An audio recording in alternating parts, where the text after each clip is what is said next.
will not lose muscle mass, even if you don't exercise. Now, after 8 weeks, you lose 20 pounds, you lose 25 pounds. Then if you want to start exercise, here's what exercise is good for. It's good for sculpting your body, toning your body, endurance, flexibility. Okay, you want to be a muscle man, you know, you weight lift, you want to be lean and trim, you swim. You do, exercise is what you want to do with your body. It's not for losing weight.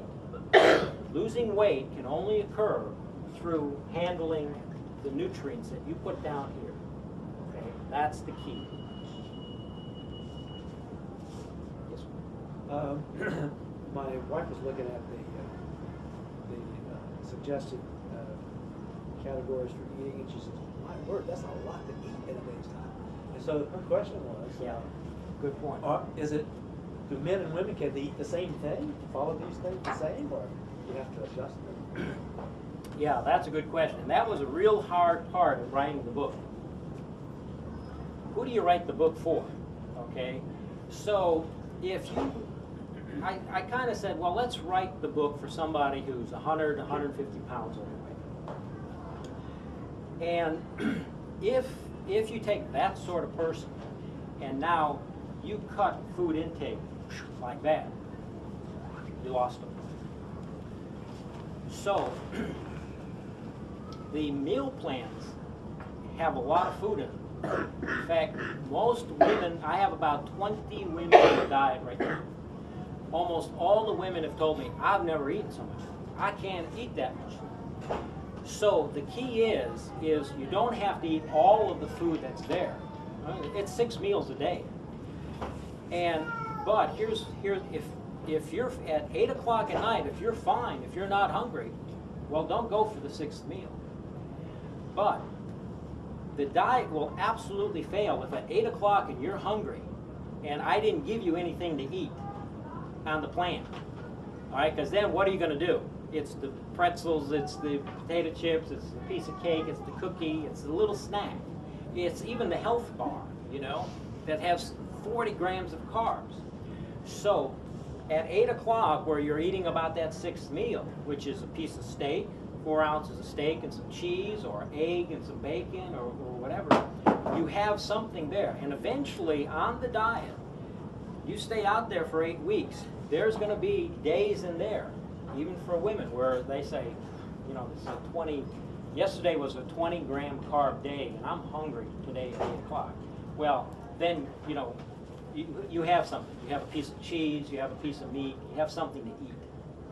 But yes, most women will find that it's too much food for them. So don't force feed yourself, okay?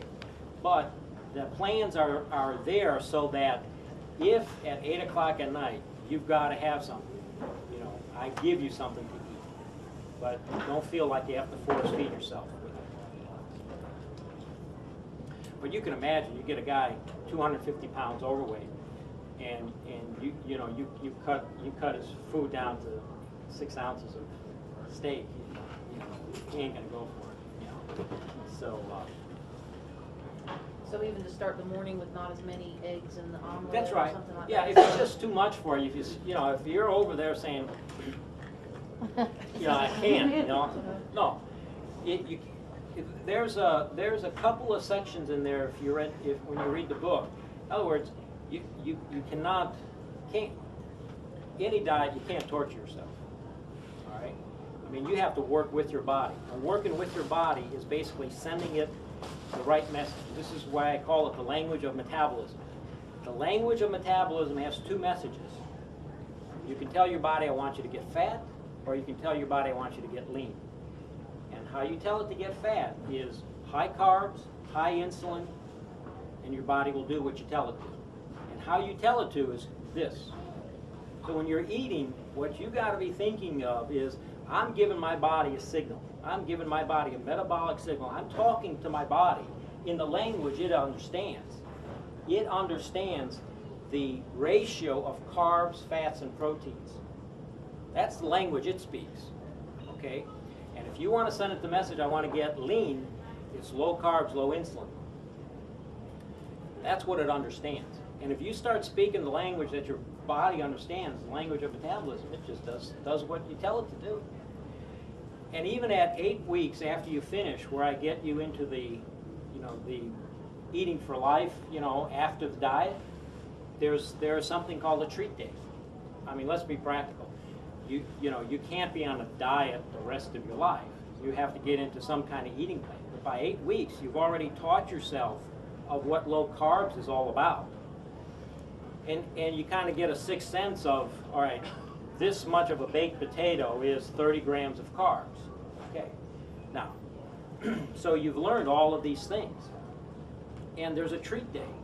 So, in real life, there's always a birthday party, there's a wedding, there's going to the beach, there's a vacation, and you get a treat day where you just say, I didn't have anything I want. Okay? And your body, once you get it trained, even on that treat day, if you eat too many calories, it just burns them right up for you. It's called the set point theory of weight. And it'll do that for you. So then what you do is you plan your treat day for the birthday party, for the Thanksgiving, for Christmas, or whatever the holiday is. And you can really do that in a real life situation.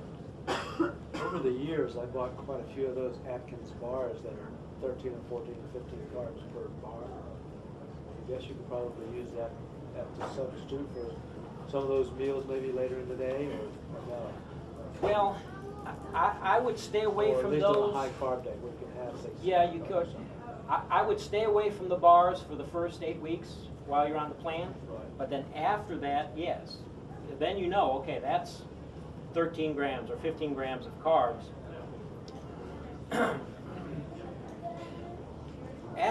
Here's what Atkins found out.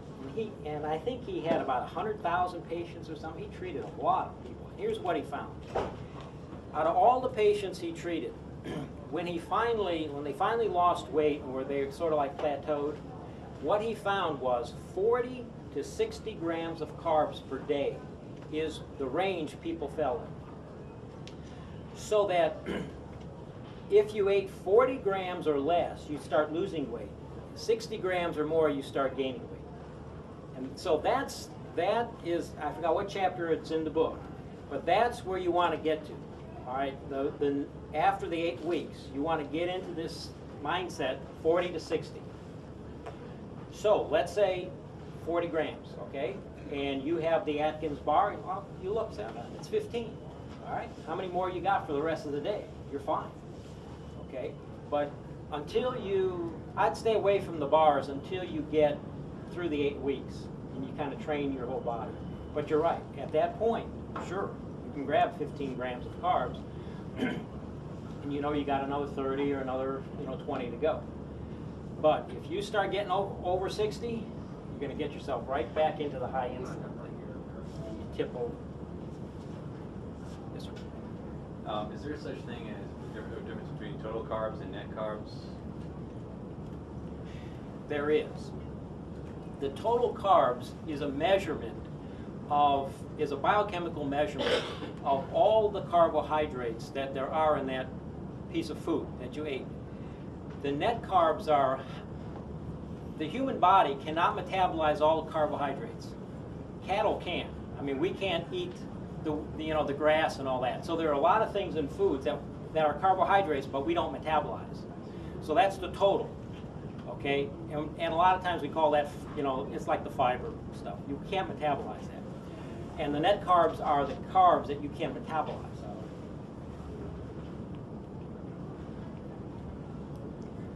What about ketosis? Now, are Yeah. you in and out of that from the 20 to 60, or are you supposed to stay in ketosis the whole time? Well, there'll be a point, probably maybe the second week, where you will get into ketosis. This is called benign dietary ketosis. All right, ketosis is not a bad thing. Ketoacidosis in a diabetic, you've heard of ketoacidosis. That's a bad thing. Okay, well, this is not what we're talking about. Ketosis, benign dietary ketosis, is when you metabolize fat. When fat is coming out, it comes out as free fatty acids that are metabolized to ketones. If you're not in ketosis, you're not metabolizing fat. It's that simple.